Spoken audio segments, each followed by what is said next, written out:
Now we have completed our first step in configuring the indexer. The first step is to understand what different components or different terminologies that are used as part of indexer configuration, and we have configured the first step. The second would be to create indexes. What is indexes? Again, it is a group of index. We have our Splunk indexer set up, ready to accept data, but once the data is received, it will be stored in the default index.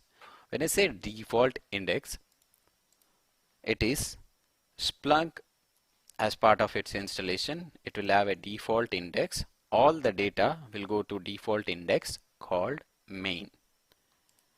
So by default, if you go to settings, indexes, you will be able to see a index named main. This will be our default index. Anything that starts with underscore is a representation that these indexes are used for internal Splunk application purposes. The history is used for storing your searches. These are some more internal indexes which are used by Splunk itself. The main point here is to understand is the default index in Splunk is named as main. We will see how it works once we start sending the data from our Windows machine, that is our local PC, where we are accessing the Splunk console, to the indexer. So from our local PCs, we have collected a lot of Windows configuration during the installation, which we will be sending it to our indexers. On indexer, the second step is creating the indexes. When we come to indexes, we understand that we can create our own index based on technology like Windows, Linux, and Mac, etc. Throughout this tutorial, we will see creating different these kind of index, but its complete control is at the will of Splunk admin or architect to create any number of indexes.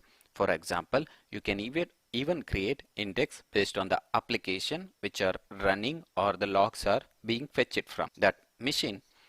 We can create the index named as Apache or IIS or even database, etc. Even you will be able to create indexes named based upon teams in your organization like team 1, team 2 or team 3 respectively.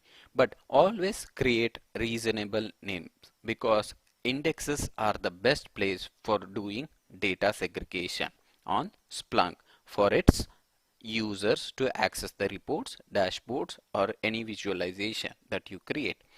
Let's say you have two teams, Windows and Linux team. You can create two indexes named Windows and Linux. You can give access for the Windows team just to the index Windows, where they can search throughout the Splunk, but they will get results only from Windows index. That means their access is restricted to only this data.